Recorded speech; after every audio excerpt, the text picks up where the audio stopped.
buli lwotula nong'oli mugazi fe abakusenako twanguyirwa naye buli lwotula nong'oli mufunda naffe bitutabula.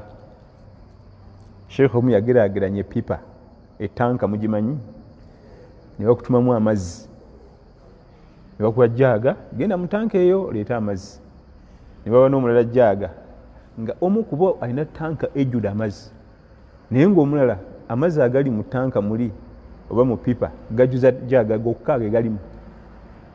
Ani asooka okudda wano? Ono agenda okusena kwejjudde agira bugizi bw'ati nadda. Oli kimwetagisa n'okusitula epipa yagiwunzike bw'ati nga kyategeeza kyekiriwa buli lwotula wano tusomesa ng'ojjuzza fe abakusenako tugirako obukozi bwetu. Buli atuula wano tusomesa nga mugazi fe abasenako tukola ki? Twanguyirwa. Naye mulimu bwe tuti kati ffe tuseneko kiki? Tumenyeka oba kati ategeeza ki? Badde nayogedde bulungi naye wakuba sibitegedde. Tuddayo buli mwe abuuza munne Sheikh byayogedde obitegedde. Abadde ku mulamu aki. Naye nga n'entuuyo alina n'akatambaala asimula entuuyo wallahi tujja kutta omuntu. Wallahi. Ebigambo birayi mwana. Sooka ojjuze ettanka. Egyo emyaka gyammwe gya kusena amazzi ogakiipinge mu orizavinge mu tanka ejjule.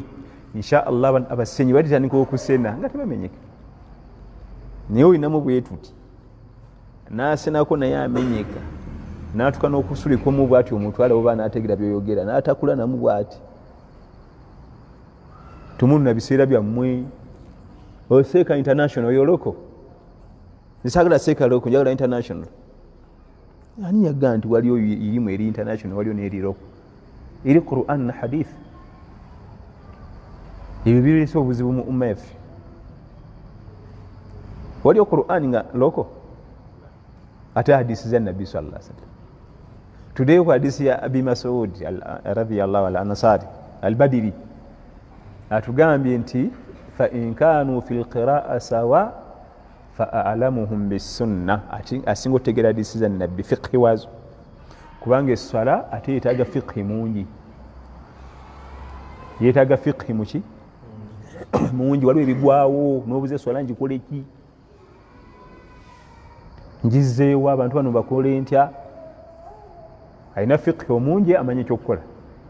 Natuga nti fa in kanu fil qira'a sawa fa aqdamuhum hijra. Bwe tukisanga nga fa aqdamuhum sinna, bwe tukisanga nga n'ensoma yenkana ne fiqhi yenkana emyaka singako ku myaka emyaka kikulu. Emyaka gikoma okuba emiwanvu. Lwaki emyaka kikulu mu Busiraamu? Buli emyaka wegiwanvuwa experience ekula. Buli myaka wegiwanvuwa amalala gatandika okuvaamu. Kubanga omuntu niwe basomye irimu naye nga muvubuka muto amalala emyaka bya bimusika. Era bw'osanga basheekhe bafe abatoototo nankani agitadde eno mu mutima tomunenya nnyo. Emyaka gikyakola ki? Kale Sheikh mulamba hafiz olaba kapale bwakawanise mu kifuba. Emyaka kikulu kyola n'obba kwasoobwa Nabbi bamalanga kweza myaka 10 navuga nti kati nkukwasiza obwa Nabbi ng'ebyekivubuka byonna biweddeyo maladalada bikikulooza nti wakitalo zinga nalwanyi wano teri awona kuba ekyalo kiramba naye nga mulaba akuba ekyalo kiramba. Olabye kondaba bulabye ku leediyo n'ompulira ku TV abiwunzise. Nsinga nalwanyi wano poliisi mala kuggwayo tamanyi mwadde okuba ekikonde neki naye kikibi kuvubuka. Ba ambiya alayhim salam yabakwasanga ekitiibwa ekyo n'emirimu egyo nga bali myaka na plus. Lwaki eno wansi kizibu nnyo amalala obutakola ki? Obutakusika.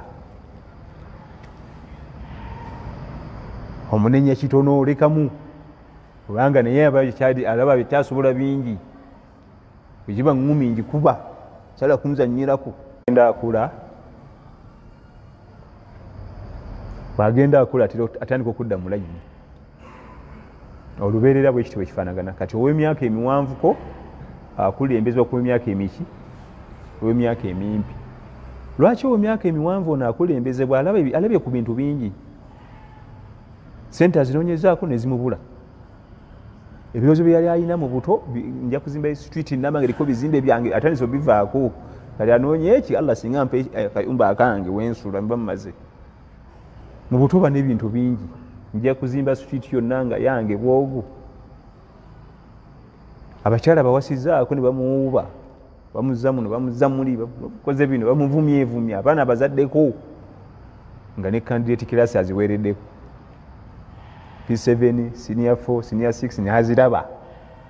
Oyo abatategeera ng'oli abadan. Era ekimu ku byewuunyisa obusiraamu bwateekulla abamanyi ba miteeko ebiri. Mu umma muno mulimu abamanyi ba miteeko emeka? Omuteeko ogusooka abamanyi ba ilimu eya Quran ne hadith. Ogwo muteeko. Omuteeko ogwokubiri abamanyi olw'emyaka. Ne babuuza nti kati olw'okuba nga tamanyi Quran wadde aya neegi wadde ne hadisi neegi n'olwokuba nti emyaka gye miwanvu aba mumanyi. Kiki ekimufuula omumanyi? Allamathu duniya. Eduniya muyigiriza bingi. Yaliwo okugwa Amini, simanyi ogwobote, ogwa Museveni. Aba ategeera nga ggwe. Nalaba abanyanya, nalaba abakomboozi. Mutegeera kyekimu? Gomanyi bantu abo kifeesi bokka bomanyi. Olid allamathu duniya. Teyasomye Quran, tasomye hadisi, naye duniya byazaayitamu ebyo byokka bimufudde mumanyi. Era abamanyi ab'emiteeko ebiri obusiraamu butukubiriza obbawe ebitiibwa.